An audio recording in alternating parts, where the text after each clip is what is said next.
आपके festive season को और स्पेशल बनाने हम लाए हैं धमाकेदार डील्स महालक्ष्मी सेल्स शिवाजी चौक, जहां आपको मिलेंगे laptops and gadgets, refrigerators, single door and double door, washing machines semi and fully automatic, batteries and inverters, water purifiers, आटा चक्की, air conditioners, air coolers, LED televisions, deep freezers, PG coolers and rates सारे online से भी सस्ते।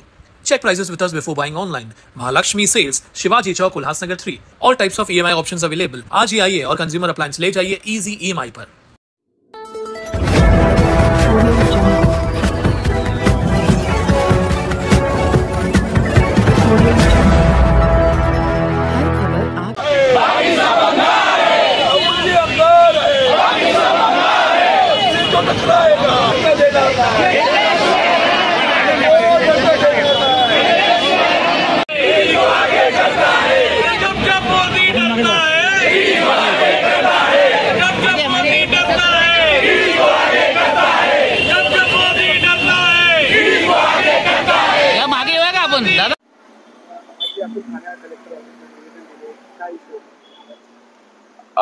मागील 3-4 दिवसापासून आपण बघितलं असेल की एन्फोर्समेंट डायरेक्टरेट ईडी कडनं आमचे काँग्रेस पक्षाचे नेते, विधिमंडळाचे नेते सन्मान्य सोनिया गांधी जी असतील, विरोधी पक्ष नेता संसदेतले राहुल गांधी जी असतील, यांच्या विरोधात जशा पद्धतीने चौकशी सुरू आहे।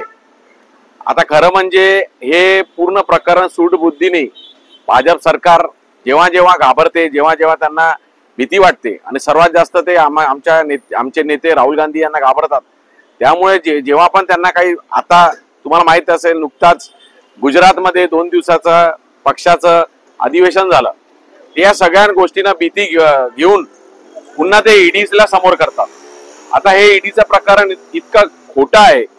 2011ला हे प्रकरण जेव्हा सुब्रमण्यम स्वामींनी हे प्रकरण टाकलं होतं, त्याच्यानंतर ही जी नॅशनल हेराल्ड कंपनी असेल, त्याची एजीएल जी सिस्टर कंपनी असेल आणि यंग इंडिया जी आहे, हे सर्व जे टेक्निकल गोष्टी आहे हे कुठेच याच्यामध्ये पैशाचा व्यवहार नाहीये, कुठे मनी नाहीये, कुठे लॉन्ड्रिंग पण नाहीये।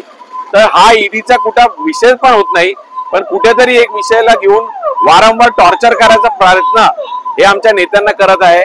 पण मी आपल्या माध्यमात सांगू इच्छितो की आमचे जे नेते आहेत त्यांनी त्यांच्या घरात 2 शहादत झालेली आहे आणि काँग्रेस पक्ष ब्रिटिशांच्या विरोधात लढलाय। त्यामुळे अशा दबाव तंत्रामध्ये काँग्रेसचा कार्यकर्ता बिलकुल खचून जाणार नाही। त्यांना असं वाटत असेल की आपण म्हणजे हुकुमशाहीच्या पद्धतीने यांना घाबरवू, पण आमचे नेते बिलकुल घाबरणार नाही आणि जे त्यांना करायचं असेल त्याच्या सामोरं जाण्याची काँग्रेस पक्ष तयारी ठेवते। त्याच अनुषंगाने आज आम्ही इथे ठाण्याला, कारण की आज ठाणे जिल्ह्याचे एकंदरीत सर्व जिल्हाध्यक्षांचे संघटित आंदोलन ठाणे कलेक्टर ऑफिसला झालं आणि त्यासाठी उल्हासनगरचं प्रतिनिधित्व म्हणून मी व माझे सर्व सहकारी या आंदोलनाला आलो आणि आम्ही इकडे जोरदार या भाजप सरकारचा, या नरेंद्र मोदी व अमित शहा या हुकुमशाहीचा विरोध करण्यासाठी इथे सर्व जमलो आहात आणि त्यासाठी आम्ही आपल्या माध्यमातून त्यांचा निषेध करत आहे। आणि ही जी ईडीची कारवाई भाजप जी करत आहे ती अक्षरशः चुकीच्या पद्धतीने होत आहे, त्यामुळे आम्ही त्यांचा इथे निषेध करतो।